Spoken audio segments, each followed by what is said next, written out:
tous et bienvenue pour cette troisième partie dans laquelle nous allons enfin coder notre laser qui va partir dans tous les sens. On va essayer.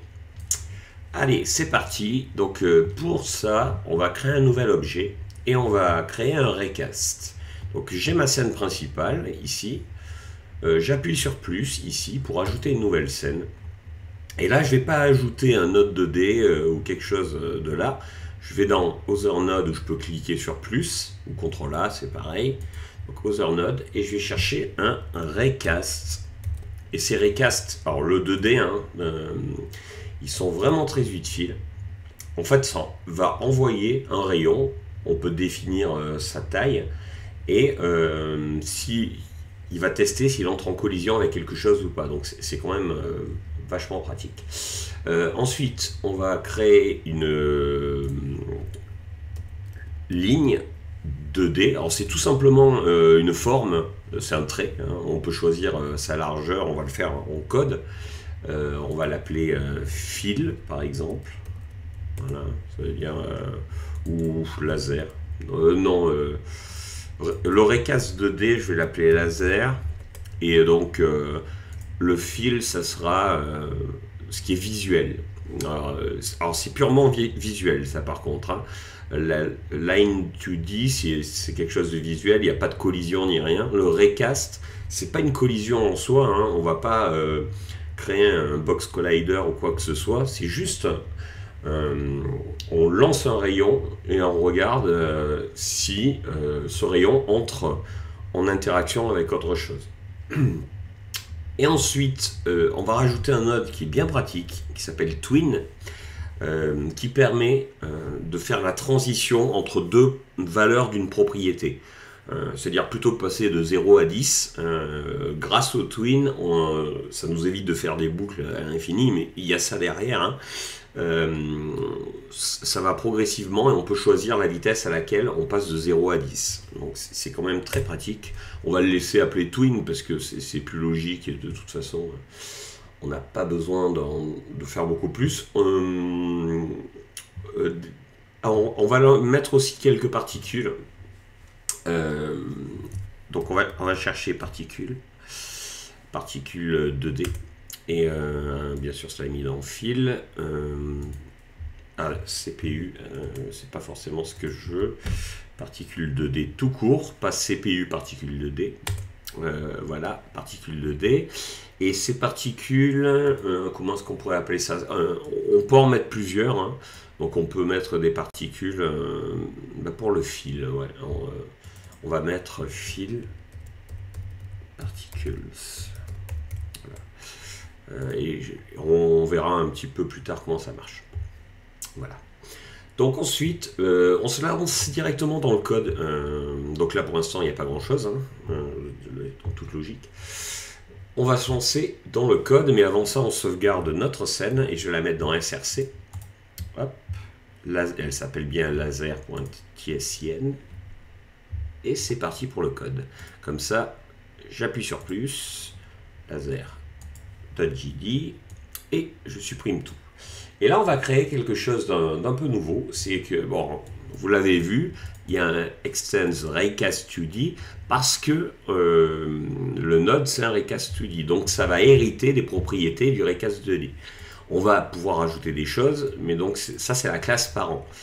Attention, si jamais vous faites un clic droit et que vous changez le type de node ici, ça ne va pas changer ici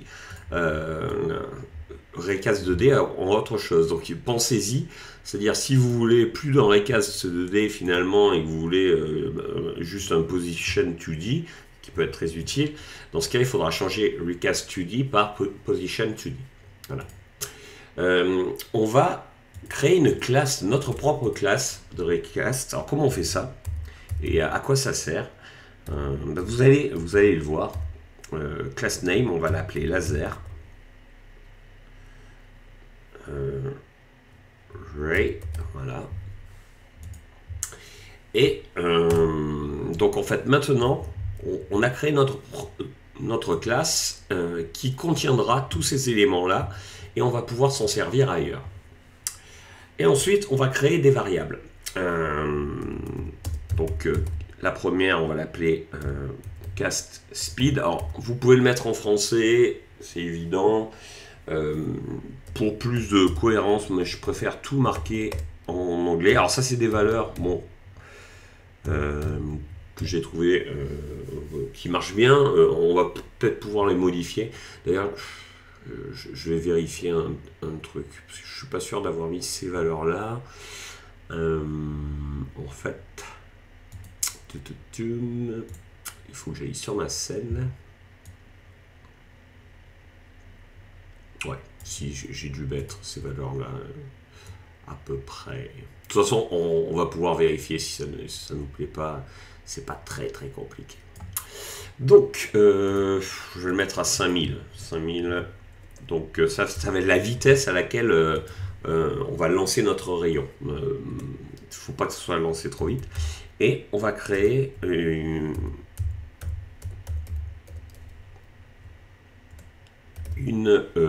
longueur maximale. Alors, comme notre écran est pas très grand, on va mettre à 600. Vous avez vu que là j'ai mis un point 0, donc c'est un flottant. Hein. Donc c'est le principe de Godot, hein. C'est du typage dynamique, c'est-à-dire dans la mesure où je mets virgule 0, c'est le principe de Python, pardon, ça indique que cette variable c'est un flottant. Bon, c'est bien, mais là, si je clique sur laser, je reviens sur mon script, ça n'apparaît pas ici, et éventuellement pour le débugage, ou si vous travaillez à plusieurs et qu'il y en a un qui est plus dans le game design et vous plus dans le code, c'est pas très pratique pour lui, il va pas forcément vouloir aller dans le code. Donc il y a un truc qui est assez sympa, c'est de rajouter un export devant. Et automatiquement, vous voyez qu'à droite, ça m'a rajouté ici, dans les variables du script, les valeurs cast speed, max length, et si je peux les modifier, ce qui est assez pratique, pour tester. Et vous avez un petit symbole qui apparaît, et je peux faire un reset à tout moment, et ce reset remettra la valeur par défaut qui est dans le script. Donc c'est quand même vachement pratique. Autre petite chose pour ceux qui n'aimeraient pas le fait que ce soit pas typé, les variables, qui est pas. Ce que vous pouvez faire, c'est dans Editor Settings, il me semble. Si on va dans Type, non, c'est peut-être pas dans Type. Je vous le dirai peut-être la prochaine fois. Il faut que je le retrouve. Vous pouvez faire apparaître le typage automatique. Moi je le fais pas parce que ça n'a pas grand intérêt, c'est un intérêt visuel, mais ça rajoute du code pour pas grand chose. Auto code complete, voilà, add type int. Si j'appuie sur on et que je fais close, en fait ce que ça va faire, c'est que par exemple je vais vous montrer, on va créer une fonction process. En gros, c'est la boucle infinie du jeu. Mais là, c'est très important. On utilise de la physique, des collisions, etc. N'oubliez pas qu'il y a un kinematic body, etc. Donc, on utilise de la physique. Du coup, on va utiliser le physics process. Et regardez ce que ça fait là. Ça m'indique que le delta, c'est un flottant et que ça ne me renvoie rien, un void. Voilà. Donc ça peut être pratique, c'est juste une indication. En l'occurrence, je ne vais pas le mettre, parce que ça... Vous allez voir la différence si je ne le mets pas. Donc, physics process, voilà, c'est plus simple, mais c'est vrai que ça peut être une bonne habitude que de mettre ce typage, même si ça alourdit la chose, et qu'à mon sens, l'intérêt principal du GDScript, c'est d'être aussi rapide et performant que le codage en Python. Donc, c'est pas nécessaire de le mettre. C'est pareil, si vous êtes dans vraiment le typage à fond, vous pouvez mettre 2 points là. Ça indiquera que ça indiquera au GDScript que en plus de mettre la valeur, j'indique que le type de variable c'est .0. Là aussi, donc c'est un flottant, pardon. C'est pas tout à fait nécessaire pour notre petit jeu en tout cas. Donc, il y a une fonction propre au Raycast qui s'appelle cast_to. Cast_to, ça renvoie une valeur et ce que ça fait, c'est que ça va étendre le rayon en fonction de la distance qu'on aura choisie. Ça porte bien son nom, hein, c'est vers où tu veux que j'envoie le rayon. Et ça retourne une valeur. Et donc on va se servir de ça.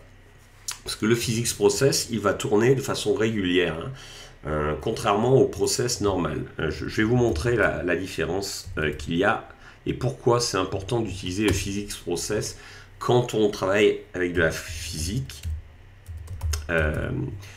Mince, si je sais plus écrire. Je vais vous montrer ça.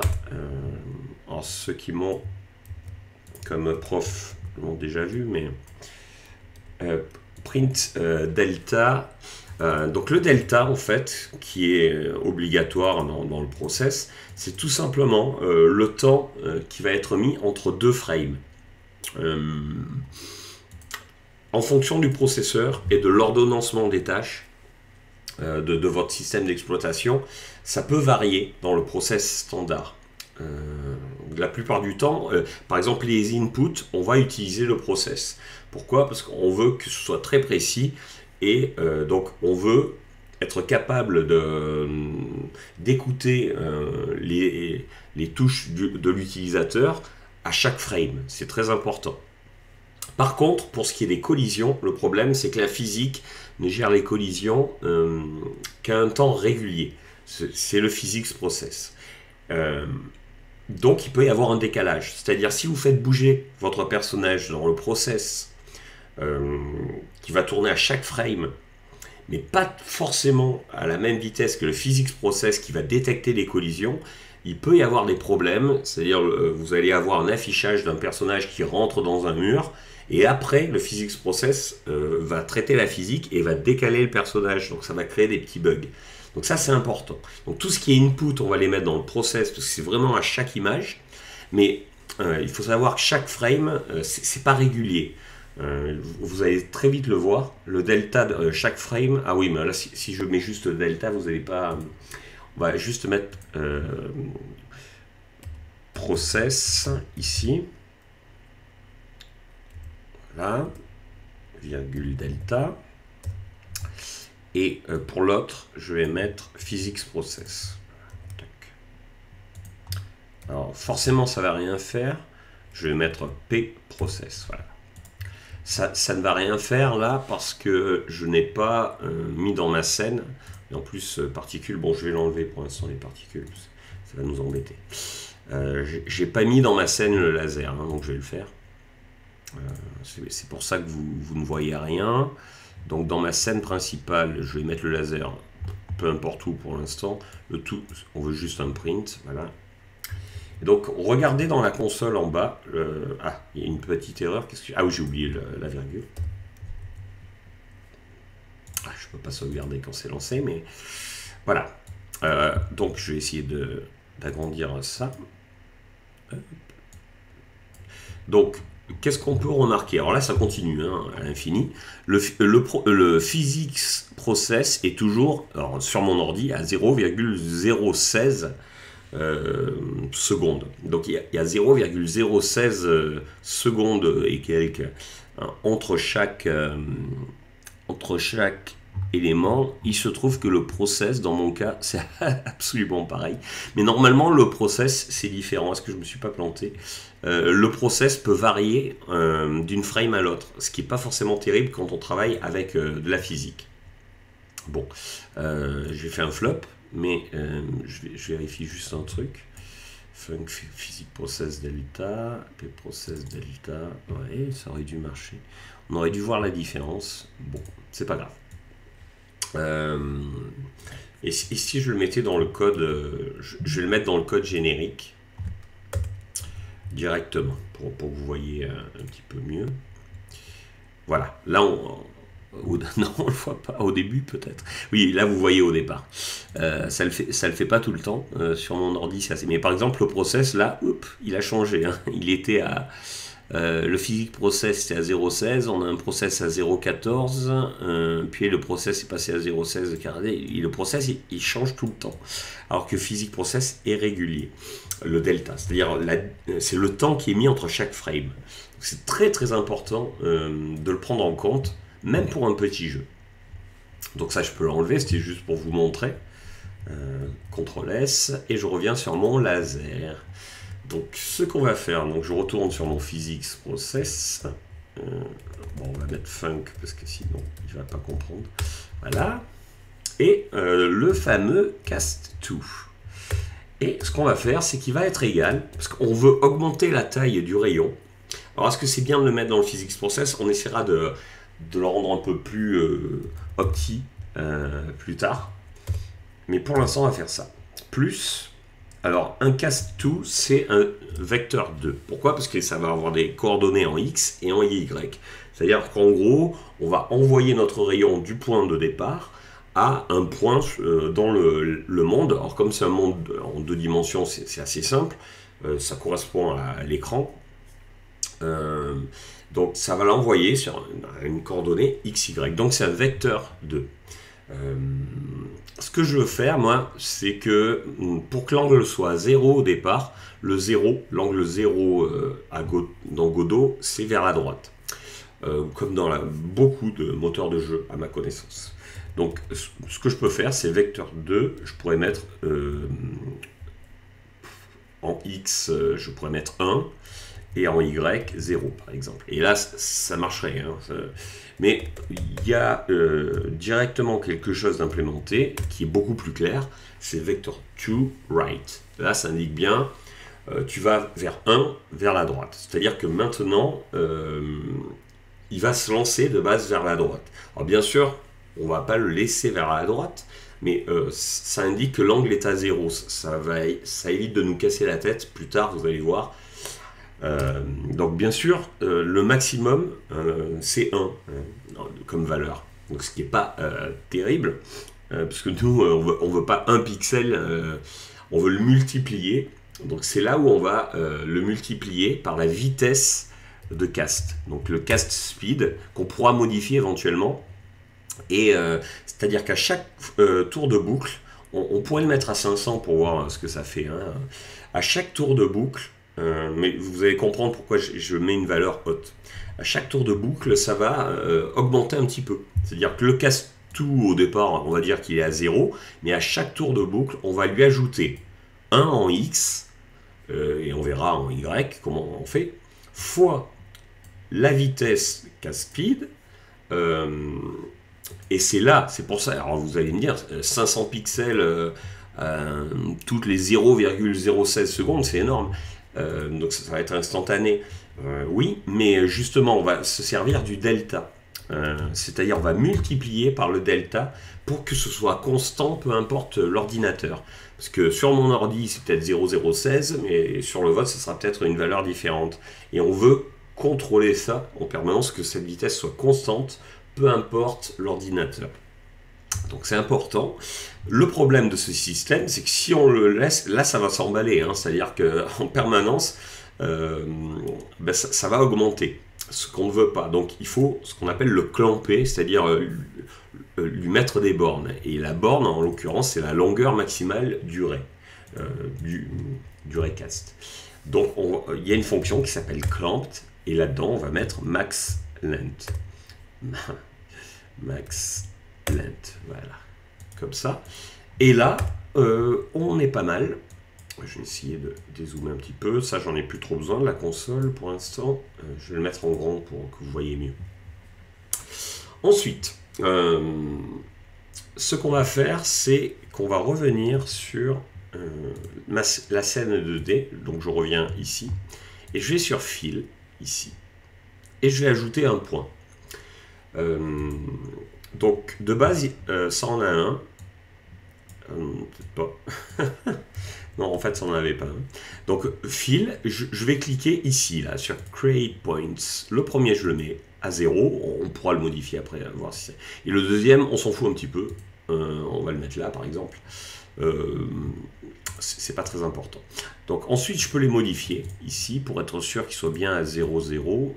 Donc ce que je vais faire, c'est que je vais le snapper, tac, et pareil pour celui-là, je le snap à 1, sa taille importe peu, parce que... et là, vous voyez le laser maintenant. Donc, ce qu'on va faire, bien sûr, on va le snapper aussi. On va voir si on peut. C'est un petit peu plus précis, peut-être. Non. Non, on va le faire sans snap. On va essayer de le mettre au milieu de la boule. Alors, ne vous inquiétez pas, ça ne sera pas bleu comme ça. Alors, certes, ça ne va pas bouger. Ce qui aurait été intéressant, c'est de faire en sorte que on pourrait le faire, hein, bouger en Y un tout petit peu le laser, mais ça serait du code en plus pour pas grand chose, parce qu'on verra pas la différence. Donc maintenant j'ai 2 points sur ma ligne, et on va pouvoir les contrôler avec le recast. C'est-à-dire, ça sera 0, c'est-à-dire c'est uniquement le deuxième point qui va nous intéresser. C'est sa position, c'est-à-dire combien... au départ, quand on lance rien, ça sera à 0. Et le deuxième point, il va augmenter. Et c'est ce deuxième point qui va être important pour lancer notre rayon. Et les particules que je vais remettre, ça sera juste pour donner un effet un peu plus naturel au rayon. On ne veut pas que ce soit juste une ligne. Surtout que là, on a du pixel art quand même. Donc, ça serait un peu bizarre. Donc, on verra comment avec des shaders transformer ça, le pixeliser un peu plus pour que c'est un peu plus de cohérence. Voilà, donc particules 2D, ça met une erreur tout simplement parce que dans la texture, il n'y en a pas. Et donc si vous regardez, hein, il demande un matériel. Donc c'est dans Process Material. Et je vais créer un New Particles Material. Et ici, normalement, il faut aussi que je mette une texture, comme je vous ai dit. On va prendre notre texture qui va nous servir un peu à tout, particules. Hop, voilà. Et là, vous voyez que ça fait des particules. Alors, c'est pas terrible, hein. La couleur est pas trop mal, je crois, par rapport à ça. On va voir. Mais alors là, les particules vont vers le bas, hein. Donc, c'est pas du tout ce qu'on veut. Mais c'est pas grave, c'est un début. De toute façon, les particules, pour l'instant, on peut ne pas les émettre. Donc, emitting, vous mettez sur off, parce que ça va plus nous déconcentrer qu'autre chose. Allez, c'est parti, on retourne dans le code. Donc, au début, on veut récupérer notre fil, parce qu'on veut modifier notre ligne. Et pour ça, on l'a vu la dernière fois, on veut, avec un dollar, récupérer fil. Et vous savez que quand on lance le laser, au début de la scène, on n'est pas sûr que le fil soit encore créé. Donc, on met quoi? Mettez une pause, essayez de réfléchir. Voilà, on met on ready, var, on va l'appeler fil, égale dollar, et automatiquement, ça va me le trouver, fil. Et là, ça permet de récupérer les informations de ça et on va pouvoir modifier notre fil dans notre code qui est présent dans le laser, hein, dans le recast. Donc, je retourne dans script. Donc CTRL S assez souvent. Donc on va créer une fonction qui s'appelle cast ray par exemple. Voilà. Quelque chose d'important qu'on oublie assez souvent, pensez à la lancer dans le physics process. Alors pour l'instant on fait ça, c'est pas forcément la meilleure solution, c'est-à-dire que tous les 0,016 secondes ça va lancer cette fonction et je mets passe en attendant. Voilà. J'ai juste pour que ça évite de mettre des erreurs, je n'aime pas qu'il y ait du rouge. Ça veut dire ne fais rien. Donc on va calculer en gros à quelle distance le rayon laser doit aller, jusqu'à quelle distance, en partant d'un point de collision par exemple. Donc s'il entre en collision ou pas. Donc on va créer une variable qui s'appelle castPoint, qui va être égale à cast2. Donc, vous remarquez, contrairement à Python, il n'y a pas besoin de mettre en argument ici cast2. En fait, cast2, c'est une variable qui va être modifiée dans le physics process, mais qui est déjà implémentée dans la classe du laser et dans le recast. Donc, il la connaît, et c'est une sorte de paramètre global pour ce script. En tout cas, on ne peut pas le récupérer dans d'autres scripts, donc c'est pas global, mais en tout cas, d'une fonction à l'autre, c'est modifiable. Ce qui est très pratique. C'est pas une vraie variable globale, mais on n'est pas obligé de mettre 40 000 arguments dans les fonctions, ça fait gagner du temps. Ensuite, on va faire, si on entre en collision, donc il y a is colliding, ça existe déjà. Donc si notre recast entre en collision, ce qui est finalement assez logique, donc ça aussi c'est une fonction propre au recast, ce qu'on va faire, c'est qu'on va récupérer le point de collision. C'est-à-dire on ne veut pas que le recast aille plus loin. Alors là, c'est à vous de voir. On pourrait très bien plus tard, au départ, par exemple, notre rayon laser ne peut tuer qu'un ennemi, et s'il y a un ennemi derrière, le rayon laser n'ira pas plus loin, mais on peut après, si vous voulez rajouter une composante RPG, permettre à ce rayon de traverser plusieurs ennemis à la fois, par exemple 2 ou 3. Dans ce cas, on ne va pas l'utiliser. Et on va faire get collision point. Il devrait le trouver. Collision point, voilà. Qui existe déjà. Donc automatiquement, ça va me trouver un vecteur 2. Il y a un problème, quand même. Pourquoi il me dit que c'est... c'est cast point, voilà. Il me disait que ce n'était pas identifié. Il y a un problème, c'est que là, ça va me récupérer le point, pas par rapport à mon point d'origine.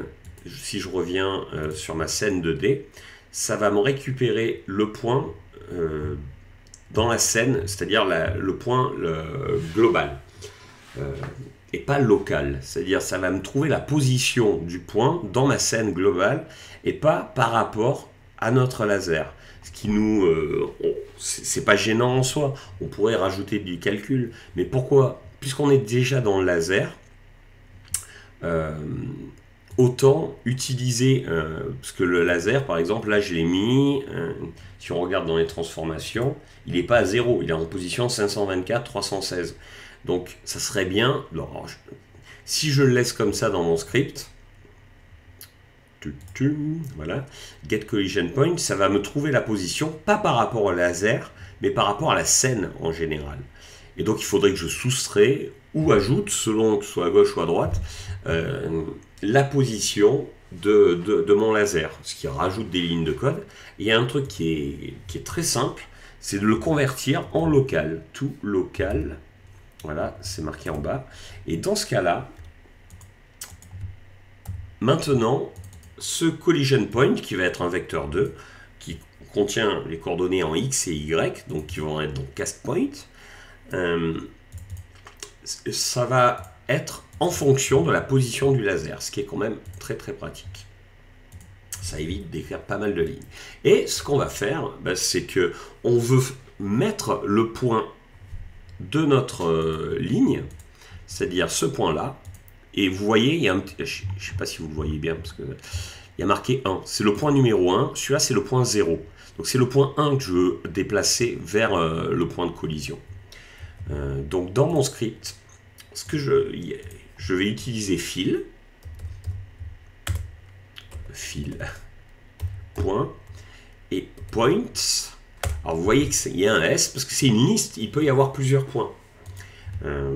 Donc, je veux récupérer le point en position 1. Parce que le 0, c'est le point de départ, je ne vais pas le toucher. Par contre, le point en position 1, il va correspondre à cast point. Voilà. Donc, vous risquez de vous demander pourquoi est-ce qu'au départ, ça se lance à chaque fois. Cast point, je lui mets cast2. Ah ben c'est parce que cast2, à chaque fois, va changer. Donc il faut récupérer cette valeur. Et si jamais on entre en collision, cast point, c'est plus cast to, ça va être le point de collision, et dans ce cas, mon point 1 va s'arrêter à ce niveau-là. Par contre, s'il n'entre pas en collision, il va continuer, cast point, il va continuer jusqu'à ça, donc ça va pas se faire, et jusqu'au max length, donc la ligne va aller jusqu'à 600 dans ce cas-là. On peut mettre 300 hein, pour vérifier, et après on modifiera, mais ça sera peut-être plus parlant pour vous. Voilà, donc normalement, ça devrait pouvoir marcher. Ce qu'on va faire pour le tester, bon, ça va pas du tout ressembler à un laser pour l'instant, parce qu'on va utiliser des particules, mais pour vous montrer, on va le changer un peu. On va rajouter dans le physics process un look at.